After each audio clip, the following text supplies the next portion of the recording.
ang convener ng Taong Bayan Ayaw sa Magnanakaw at Abusado Network Alliance. Tama na. Good afternoon, sir. Live kayo sa RMN DZXL Manila, si Radyo Man Lourdes. Magandang hapon po sa ating mga tagapakinig sa DCXL at sa inyo po, Ma'am Lourdes. Sir, kaano-ano niyo si late Dr. San Juan? Sino pong Dr. San Juan? Dati siyang National Security Council member. Mukhang hindi po kami related. Unless na ang roots niya ay Rizal din. Because my father is from Rizal. So kung Rizal din ang roots niya, pwedeng magkamag-anak kami. Kasi katulad nyo rin po siya, na-interview namin sa mga ganitong mga issue. Kaya akala ko namanan nyo po. Thank you, sir, ha. Sir, eto na, yung isang pinakulong nakapagpiyansa, 1 milyon. Ano po ang stand ho rito ng tama na? Siyempre, gusto nating sabihin na sana baligtarin ng Sandigan Bayan yung kanilang desisyon. Very disappointed tayo sa desisyon na iyon ng Sandigan Bayan. Kasi alam naman natin ang Office of the Ombudsman bago magsampa ng kaso, usually talagang mabigat yung ebidensya kasi sa daan-daang kaso na hinahawakan nila, mga complaints din, no? Ang mga ordinaryong tao pwede mag-file ng complaint sa ombudsman, no? Sa daan-daang kasong nakaharap sa kanila, hindi lahat ay isinasampa nila sa korte. Kaya sa tingin natin, kapag isinampa ito, inihain ng ombudsman sa mga korte, talagang matibay yung ebidensya. Hindi sila usually magsasayang ng effort na mag-file ng kaso kung walang tsansa ng conviction. No? Kaya nalulungkot tayo, nagagalit doon sa desisyon ng Sandigan Bayan na payagang makapagpiyansa si former Senator Bong Revilla. Siyempre, kasama na rin dyan yung issue na kaiisang taon lang itong flood control scam corruption controversy, yung pagbubulgar dito sa mga speeches ng presidente at yung kanyang deklarasyon na mahiya naman sana mga kongresista at senador na sangkot. At eto, kawa 1 year lang, ano nangyari? Yung nakulong, yung naaresto, ngayon makakalaya na agad, bagamat pansamantala lang. So ito ay parang magiging senyales na ng ano ang pwedeng patunguhan ng flood control scam at yung mga kasong kaugnay nito kung hindi magpapatuloy ang pagbabantay ng mga mamamayan sa isyong ito. Kaya ang panawagan natin, sana iapela ng ombudsman at baligtarin ng Sandigan Bayan ang desisyon. Kasi parang pinapakita nito na hindi patas ang batas. Pag malalaking tao, nakakalusot, pinapayagang magpiyansa. Dr. David, ito po ay dapat non-bailable, no? Pero napayagan ho siya magpiyansa. Sa opinion niyo ho ba mahina ang mga ebidensya kaya ho nakapagpiyansa siya? Iyon ang sinasabi nung dalawang hukom ng Sandigan Bayan na pumabor nga sa pagbibigay ng piyansa. Pero para sa atin, malakas ang ebidensya kasi ang lahat ng mga resource persons na naimbestigahan sa Senado at Kongreso at pinagsalita tungkol sa issue, iisa lang sinasabi. Itong flood control scam na ito, itong flood control corruption na ito, hindi mangyayari nang walang kaalaman at nang walang pagkakasangkot ng mga mambabatas. Isa sa pinakaunang nakasuhan na mambabatas kaugnay nito ay si Senator Bong Revilla. No? So may kalakaran. No? Sabi nga nung isang judge pa sa Sandigan Bayan, may kalakaran kung saan yung mga mambabatas ang nag-identify o nagtutukoy saang lugar ilalagay yung proyekto, saan gagawin yung flood control project, or saan palilitawin na may naitayo. Kasi alam naman natin sa maraming instances, wala talagang naitayo, those projects, ibinulsa lang yung pera. Kaya kung si Senator Bong Revilla ang unang kinasuhan kaugnay nito, masasabi nating malakas yung ebidensya. Kasi hindi magsasayang ng effort at ng political capital na rin ang Office of the Ombudsman dito sa kasong ito kung sa tingin nila ay mahina ang ebidensya. No? Kaya ang panawagan natin ay baliktarin sana ng Sandigan Bayan desisyon. Lalo pa at karagdagan, si former Senator Bong Revilla, alam naman natin na nasangkot na sa ganyang mga issue noon pa, sa mm. issue ng pork barrel scam, no? Ah, Bagamat yung kanyang kaso ay hindi siya pronounced as guilty, no? Pinawalang sala siya essentially ng korte, Mm. pero may pinababalik sa kanyang halaga. May Yes. pinababayaran sa kanyang halaga ang gobyerno. It's like 125 million pesos na ang sabi ng ombudsman hindi pa rin na ibabalik, hindi pa rin na ibabayaran ni former Senator Bong Revilla. So kumbaga may sabit pa eh. May Mm. existing na sabit pa nga, hindi pa nare-resolve yun. Hindi pa niya na ibabalik yung dapat niya ibalik, hindi pa niya nababayaran dapat niyang bayaran.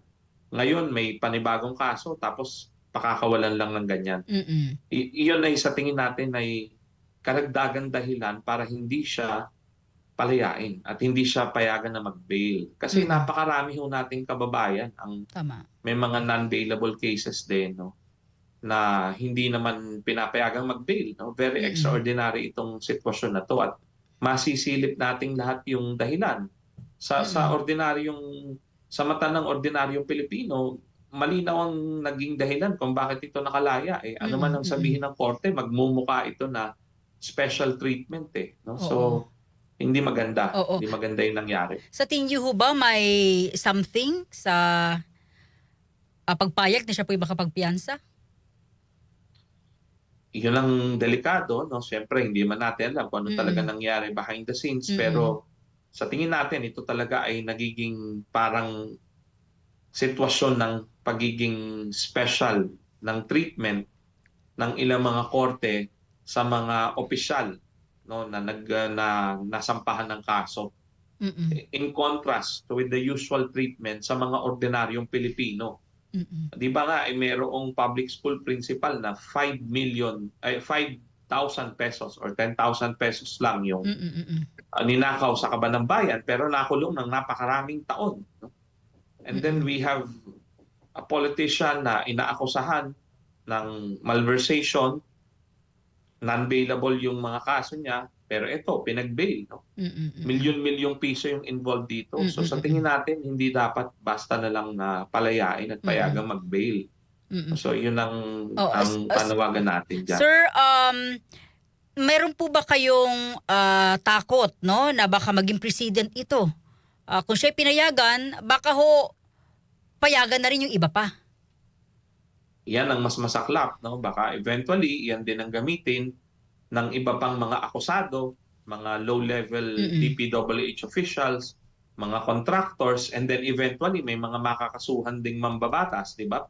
Sinabi ng presidente sa kanyang State of the Nation address recently, may mga kakasuhan pa ng patong-patong na kaso Mm. kaugnay ng flood control scam.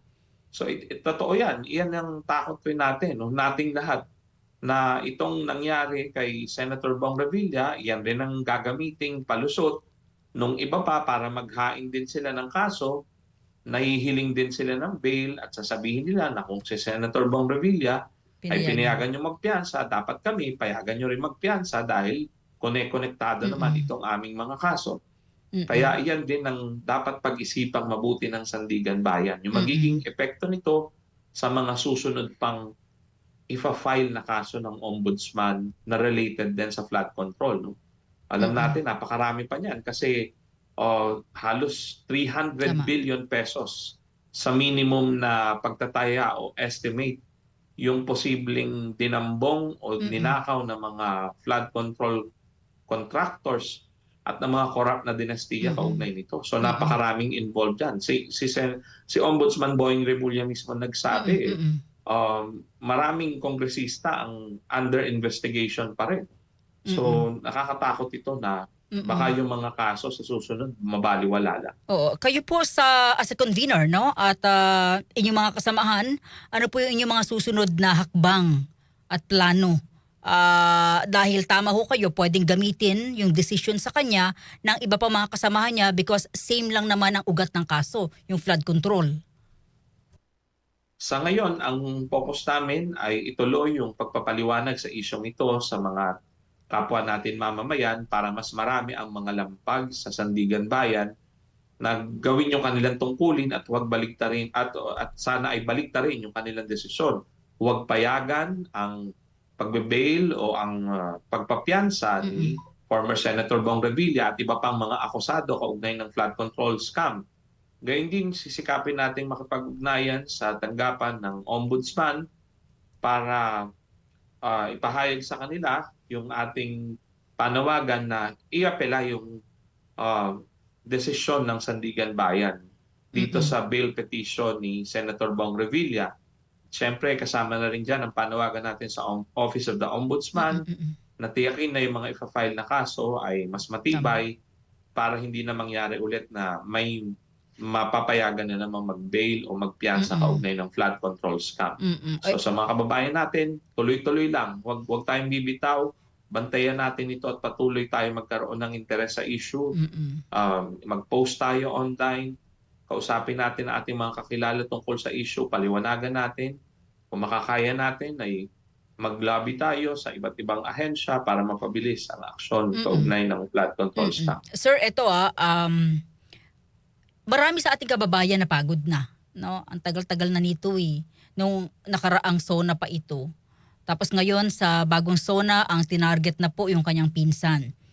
Sir, may nakikita ba kayong liwanag sa flood control issue?